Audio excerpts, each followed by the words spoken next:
안녕하세요. 수익의 달인 수달스탁입니다. 2021년 6월 8일 오전장 미리 보기 시간입니다. 자, 편밤 되셨습니까? 오늘도 즐거운 새 아침이 밝았습니다. 네.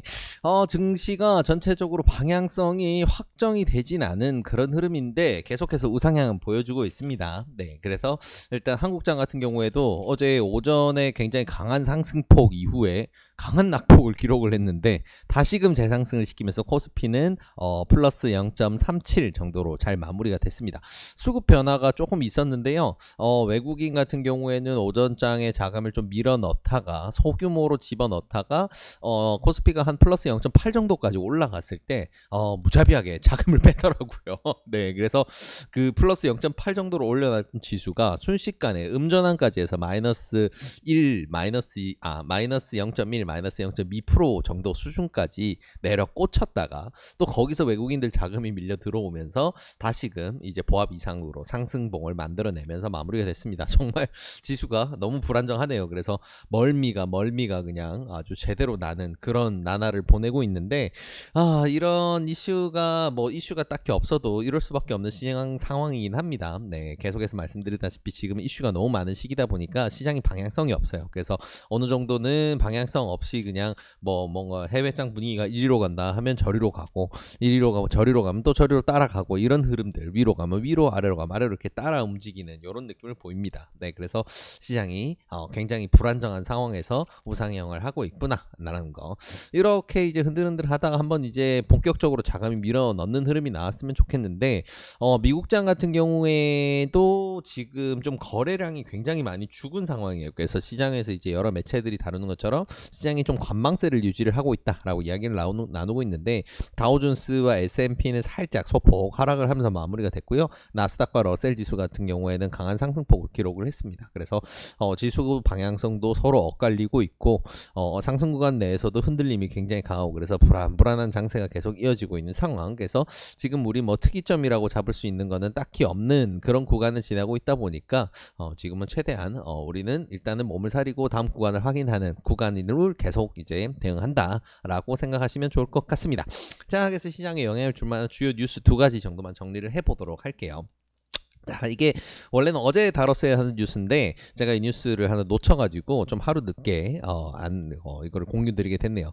자, 이제 제닛 옐런 미 재무장관이죠. 네, 재무장관 같은 경우에는 지난달에도 그렇고요. 계속해서 금리 인상이 필요하고 금리 인상이 인플레이션으로 인해서 이런 금리 인상이 필요한 게 아니고 정상적인 통화 정책의 유지를 위해서 그리고 건전한 경제 시장을 유지하기 위해서 반드시 금리 인상이 필요하다라는 의견을 계속해서 피력하고 있는 중입니다. 그래서 금리 인상에 대한 이야기를 계속을 하고 있는데 사실 시장이 조금 두려워하는 키워드이기도 해요. 지금 굉장히 유동성이 확대되어 있는 상황에서 지수들이 이렇게 꽉꽉꽉 전 세계 증시가 이렇게 불타오르듯이 올라온 상황인데 여기 금리 인상이 여기서 딱 되게 되면 그러면 이제 테이퍼링으로 들어가게 되면서 긴축 발작이 일어나고 급락세가 나오는 거 아니냐 이런 염려들이 많기 때문에 아무래도 이런 이제 정책에 있는 인사들도 금리 인상에 대한 이야기를 굉장히 조심스럽게 하는 방향이고 그리고 금리 인상에 대해서 경계감이 굉장히 높은 게 사실이에요. 근데 재밌는 부분이 있습니다.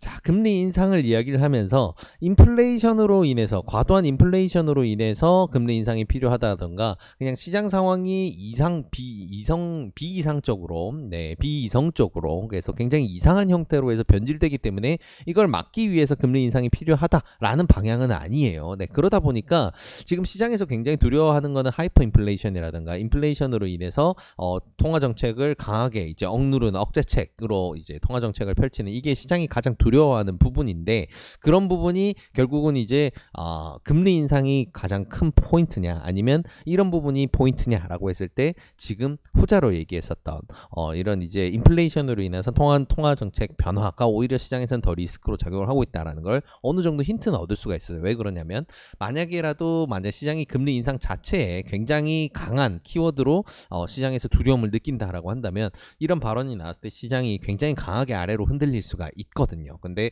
그런 흐름보다는 관망세로 그러면 금리 인상할 수는 있지만 이게 더 정상적인 시장 상황, 건전한 시장 상황을 위해서 이런 선택을 하는 거구나라고 어느 정도는 받아들이는 좀 그런 흐름을 지금까지는 보이고 있습니다. 뭐 아직까지는 확신을 할 수는 없는 구간이지만 현재 만들고 있는 구간 내에서는 시장이 그렇게 반응을 하고 있구나, 우리가 힌트를 좀 얻을 수 있는 부분이고요. 그렇기 때문에 우리는 뭐 확증 편향을 가져서는 절대 안 됩니다. 금리 인상이라던가 아니면 요즘에 뭐 유가가 70불에 치솟고 이런 부분을 보면서 와, 이거는 이제 대폭락의 시작점이 될 수 있는 시점이다, 금리 인상이 되면 아주 시장이 망할 거야 라는 이런 확증 편향에 빠져서는 안 돼요. 네. 경제에 일어나는 이제 경제 시장에서, 투자 시장에서는 이론대로 가진 않습니다. 그래서 투자 심리가 모든 걸 결정을 하는데, 그렇기 때문에 우리는 확증 편향을 내려놓고 예상은 어느 정도 하되 거기에 대해서 확신을 하고 무조건적으로 그 방향을 밀어붙이는 그런 선택은 조심해야 돼요. 우리가 그래서 가장 조심해야 되는 거는 금리 인상이라는 게 진행이 되게 됐을 때 무조건 시장이 망한다 라는 이런 확증 편향은 좀 내려놔야 한다는 거 기억하시면 좋을 것 같습니다. 그래서 시장에서는 일단은 금리 인상에 대한 이야기들을 굉장히 많이 풀어나가고 있는데 시장은 그래도 좀 긍정적으로 받아들이고 있는 상황이고요, 아직까지는. 네, 그래서 아무래도 실제로 금리 인상이 진행되게 된다면 시장 충격이 아예 없을 수는 없을 겁니다. 어느 정도 흔들릴 건데 어느 정도 흔들리는 선에서 마무리가 될 거냐 아니면 좀 강한 우하향이 동반이 될 거냐는 뚜껑을 열어봐야 되겠죠. 네, 그래서 아직까지는 확신할 수 없지만 그래도 어느 정도는 재밌는 흐름이 나와주고 있다. 자, 근데 한국장 같은 경우에는 머리가 굉장히 아픕니다. 이렇게 되게 되면. 자, 미국에서 이렇게 정상적으로 금리 인상을 진행한다라고 했을 때 한국 같은 경우에는 금리 인상을 따라서 하지 않을 경우에는 이제 원화 가치가 상대적으로 이제 절하가 되는 그런 상황이 되죠. 금리 인상은 결국은 이제 해당 국가의 화폐 가치를 올려주는 이런 효과를 가져오기 때문에 아무래도 상대적으로 가만히 있게 되면 충격을 받게 되죠. 그 말은 이제 환율이 치솟게 된다는 거고, 환율이 치솟는 상황이 되게 되면 외국인들은 자금을 빼게 되겠죠. 네, 그래서 외국인 자금 이탈을 막기 위해서라도 환율 부분에서 리스크가 생기지 않도록 또 한국에서는 이제 우리 한국은행이 잘 대응을 해줘야 될 텐데 이런 상황들 아마 보면서 조금 이제 딜레마에 빠져 있을 겁니다. 지금은 이제 여러 가지로 기업이라든가 가계 빚이 사상 최고 수준으로 늘어나 있는 상황이다 보니까 금리 인상이 아무래도 시장에 부담을 줄 수 있는 건 사실이죠. 네, 그래서 그런 분들 때문에 아무래도 머리가 많이 아플 텐데 이런 이제 중요한 이벤트들을 잘 극복해 나가면서 시장의 충격을 최소화할 수 있는 그런 방향으로 가기를 개인적으로 좀 소망을 합니다. 네, 아무튼 그래서 지금 금리 인상에 대한 이야기가 굉장히 많이 나오고 있고요. 그래서 다음 주로 예정되어 있는 FOMC에서 금리 인상과 관련된 이야기 추가적으로 나오면서 시장이 흔들림 발생할 수 있다는 것은 가능성이 충분히 존재한다라는 거 우리 인지를 하고 있어야 됩니다. 그 말은 다음 주에 이번 주에 한국장 선물옵션 동시만기 조용히 지나가더라도 다음 주 정말 조심해야 될 수 있다라는 거 참고해야 된다는 부분이죠. 그래서 다음 주까지는 우리 조심하자라는 거 이렇게 정리해보면 좋을 것 같습니다. 자, 마지막 뉴스는요, 좀 정치 이슈예요. 근데 정치 이슈를 뭔가 이제 정치적인 부분을 해석하기 위한 것보다는 우리가 이제 투자 재료로서 이제 좀 활용을 하는데 이 공유를 드리고자 가져왔습니다. 자, 국민의힘이 아무래도 이제 야권의 최대 당이죠. 네, 그러다 보니까 이제 여당의 더불어민주당 그리고 이제 야권의 국민의힘 이렇게 이제 양강 구도로 이제 가게 되는 게 우리나라의 이제 전체적인 정치판인데, 자, 정치 테마는 이제 내년에 대선을 앞두고 있다 보니까 점점 핫해집니다. 점점 핫해져요. 그래서 대마가 누가 될 것인가, 결국은 이제 각 당에서 결국은 이제 뭐 어떻게 누가 이제 대선에 나가야 될 건가 이렇게 결국 뽑아낼 것이고요. 그래서 각 당마다 대표하는 인사가 이제 나오게 될 텐데 그게 누가 될 것인가 아직 정해진 바는 없습니다. 근데 어느 정도 여론이라던가 아니면 이런 지지율로 어느 정도 그게 사전에 드러나는 부분이 있죠. 자, 근데 이제 재밌는 부분이 지금 아무래도 여당에 대한, 지금 현재 여당에 대한 이제 뭐 정치적인 불만도 굉장히 많은 상황이고, 그러다 보니까 국민의 전체적인 이제 국민의 여론이 반으로 나뉜 상황이다라고 많이들 표현하죠. 그래서 어디가 우세하다라고 표현할 수는 없지만 아무튼 이렇게 반으로 나눠 있어서 누가 이 대권을 차지할 거에 대해 차지할 수 있을까, 아니면 대권에 가까이까지 뻗어갈 것인가에 대한 이야기들이 굉장히 많은데, 야권에서는 차기 인사로서 조금 강하게 부각되는 인사가 윤석열 정도로밖에 부각이 안 된다라는 이야기들이 많았어요. 그래서 일단은 뭐 여당을, 지금 현재 여당을 대표하는 이제 이재명이라는 이제 대마와 이른바 그리고 야권을 대표하는 이제 윤석열 이렇게 해서 지지율이 엎치락뒤치락 하면서 대권 주자로서 굉장히 강하게 부각이 되고 있는 상황인데 아무래도 이제 윤석열 같은 경우에는 지금 아직 지지하는 당도 없고 지지 기반이 약하다 보니까 대권 인사로서 하기 위해서는 이렇게 야권의 중요한 당에 입당을 한다던가 이런 이제 지지를 크게 업을 수 있는 이런 부분이 필요하다라는 게 전체적인 이제 정치 시장의 의사죠.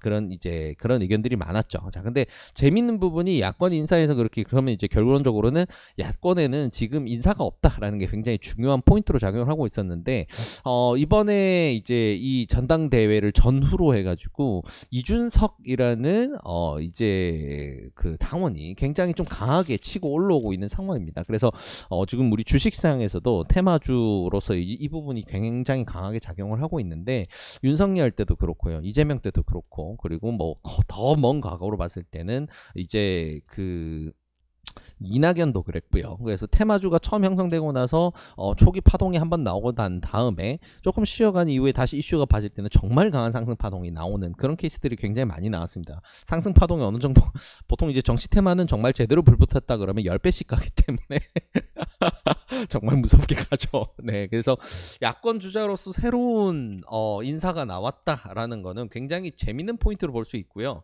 그렇기 때문에 이런 이제 여론이 이런 부분을 이제 조금 인식을 하고 관심이 집중된다 그러면 새로운 대마로서 성장할 가능성이 있습니다. 당선이 되고 말고의 문제가 아니고 우리가 주식 투자로서 생각을 해봤을 때 이쪽 테마주 같은 경우는 좀 건드려봐도 괜찮겠다라는 이런 생각을 할 수 있는 포인트. 그게 뭐냐면 이준석 테마주입니다. 그래서 테마주라는 게 사실 굉장히 의미가 없어요. 뭐 한낱 뭐 휴지 조각 같은 그런 부분이라 뭔가 어디 동문 아니면 뭐 윤석열 테마주들 움직임 봐서 아시겠지만 파평윤 씨 뭐 이런 식으로 이제 혈족과 파벌, 학연 이런 이제 학연 혈연으로 다 이어져 있죠. 네, 그래서 굉장히 의미 없긴 한데 주식시장에서 움직이는 주가는 사실 현실입니다. 그래서 우리는 거기서 재미를 볼 수 있는 포인트를 조금 생각해 볼 여지가 있다. 그게 어디서 찾느냐? 이준석 테마주 쪽에서 좀 찾을 필요가 있다라는 거 생각해 보시면 좋을 것 같아요. 그래서 이제 그 대표적인 종목으로는 이제 삼보산업 그리고 넥스트하이 이 두 종목이 현재는 이제 윤석 테마주 대장주로 분류가 되고 있고요.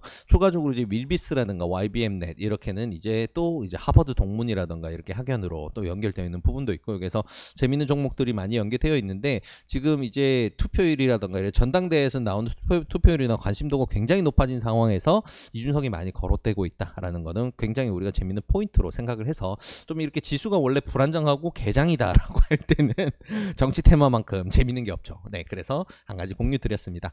지금 좀 재밌는 단타거리를 찾고 있다라고 하신다면 이쪽 시장 좀 재밌게 들여다볼 수 있다. 기억해 두시면 좋을 것 같습니다. 자, 이렇게 오늘 시장 상황과 주요 뉴스들까지 정리를 해봤는데요. 이 내용들 바탕으로 해서 오늘도 좋은 결과 있으시길 진심으로 바라겠습니다. 이 영상이 도움이 되셨다면 구독과 좋아요를 통해서 저희 수다의 스탁을 응원해 주시기 바랍니다. 감사합니다.